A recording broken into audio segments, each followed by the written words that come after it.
Hello, I'm Jane Cleland, the author of the Josie Prescott Antiques Mysteries, and it's my great pleasure to welcome you to the Writer's Room.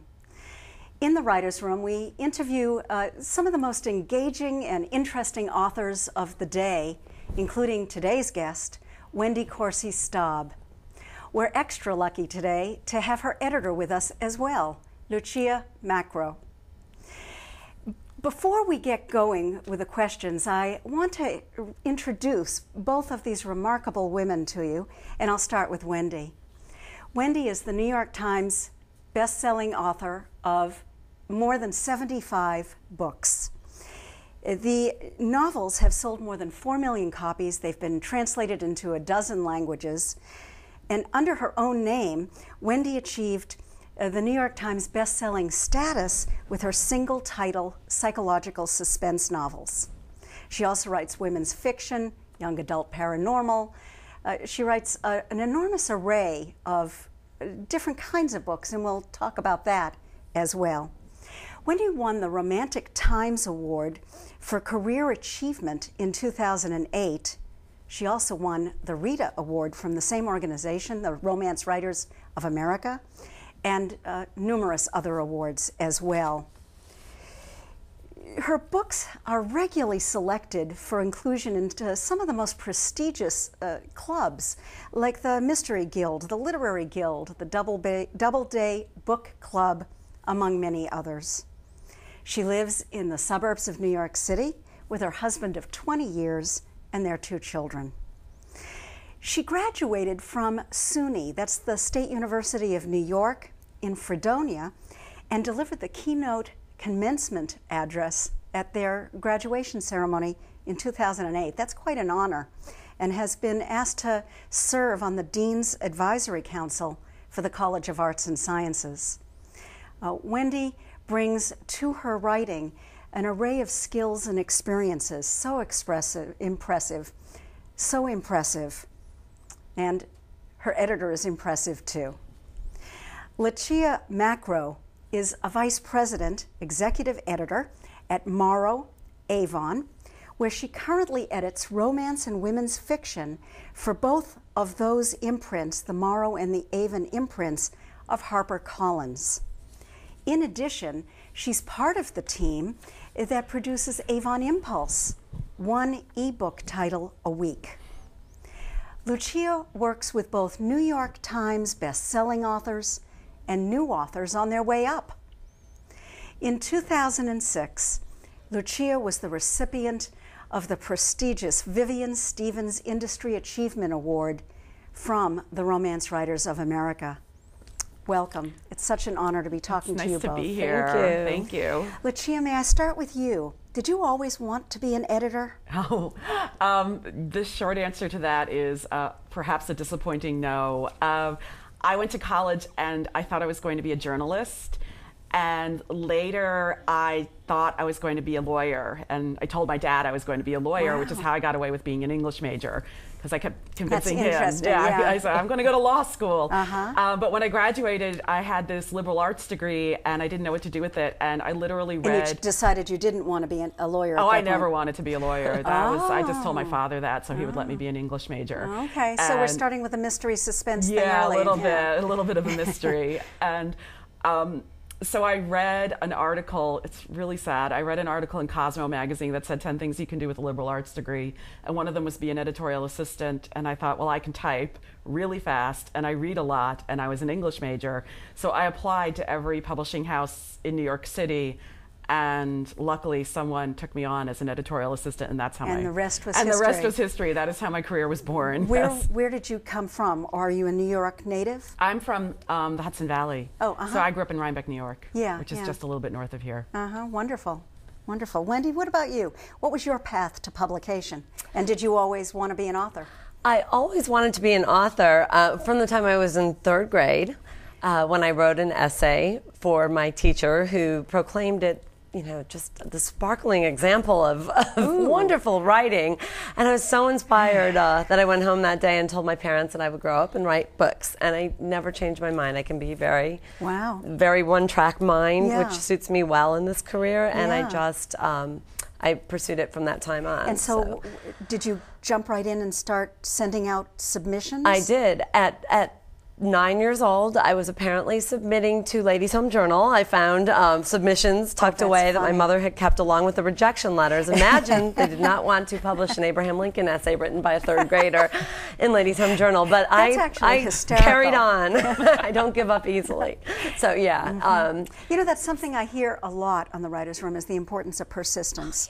Would you say that was important to you too? I think it was, and it remains important to this day, because there will always be someone out there, whether it's a critic on Amazon or, you know, you just someone who says, "Oh, I don't care for books like that." You write what you power through, and you don't let that deter you. So all right, you graduated college. Graduated college as an English major. My parents, I didn't even want to go to college. I told them I would go so I would have a day job, and then I moved to New York. I thought that was where I moved from, a very small town about almost 500 miles away. And I moved to New York City, and I thought I would be lighting the world on fire overnight with my my sparkling prose, and it didn't happen right away. So no, but you got a job. I ended up finally, eventually I did get into editorial, and so I was working on the other side of the desk. Did that help you when it came time to write seriously? And I don't mean that your prior writing wasn't serious, but did it inform your writing for what it would take to be published? I think so. I think it allowed me to see writing as a business, which is important when you come at it from a place of art, you know, and I had to understand that if I wanted to sell, I had to write something that would sell. And why would, this is a question we could talk about for 4 hours, and this nothing but this. So maybe a quick answer, why can't someone write a book filled with beautiful prose and have it sell? Why, what? I don't think that's necessarily true that they can't, do you? I think they can. I think there are books that are filled with beautiful prose or critically acclaimed prose that sells. I always think of The Corrections, which is a book I had a hard time getting through, but a lot of people read and loved, and was also a very huge kind of literary and critical success. So I think that you can have that amazing marriage of art and commerce, and what's it can difference? work. I mean, Wendy writes beautiful prose. I agree. So what's the difference? Why is her, what makes hers not considered literary, but considered genre? Oh my gosh, we could talk about that for hours too. I think, I'm going to get myself into trouble here, but I think it's the way critics view genre fiction.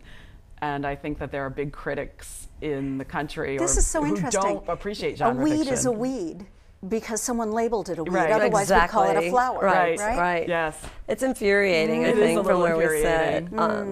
And you know, I do think commercial success sort of brings out all the critics too. It sure does. So, someone to shoot at. Someone to shoot at. You're very visible. That's interesting. This gets into how you make the decision to acquire books. Right. Do you acquire based on market opportunity? Do you acquire based on this sense of literary prose? How does that work? Well, it really does come down to the writing first and foremost. And is the writing just good? Is it compelling? Does the author create a story that you want to read? Is it a page turner? And these things are a little difficult to quantify. Yes. But I know it when I see it. It's the old thing, you know it when you see it, and I actually do. That said, as an editor of genre fiction, I realize I'm acquiring books that are being published into a genre. Yes. So I have to know what's working in that genre. What is the market looking for in the genre right now? What are the readers saying? What do they want to read? And what do they want to read? And that relates right back to Wendy. How do you decide what to write? I I have a loyal readership that has been, they expect certain things from me that I deliver. And I make a very conscious decision when I start a book. I think, does my reader want to, my loyal reader want to read about spies in, I just, that's not what I write. Yes. I usually have. What do you write? I Describe what you have write. heroines and heroes who are everyday sorts of people, and I like to write about danger, crossing the threshold of your home where you feel safest. So I write what is known, I mean, if you really want to narrow my genre, it would be domestic psychological suspense, because Yes. a lot of times my heroines are people just like me, men, women, children. I write about young adults in all-American houses, in all-American towns where you might think you're totally safe. Yeah. And then what happens when you're suddenly threatened? Ooh. That's fascinating Scary. to me. Yeah, well, and it resonates. Because it's fascinating to you, you can just see you're bringing us right into that story. I think readers can relate to the characters because of that. You said something interesting I just want to clarify. Under the umbrella of crime fiction, there's thrillers and cozies and traditional books and psychological suspense. And under psychological suspense, domestic. So it's a sub-genre in a sense. And that means you have the opportunity to really know those readers. I know what they want. They want twists, and they want me to fool them every time. So it does become more challenging. The more books I write, I have to reinvent, the same. Do you enjoy it? I love it. I love it, and I love it when I fool myself. I'm writing along, and I see a twist that I just didn't know I had set up perfectly, and there it is, and I'm like, That is fabulous. I love that, and it happens more and more. How can we beat that? We'll be right back with Wendy Corsi Staub and Lucia Macro, and we're going to talk more about the writing process, the editorial process, and how they come together. Just a short break.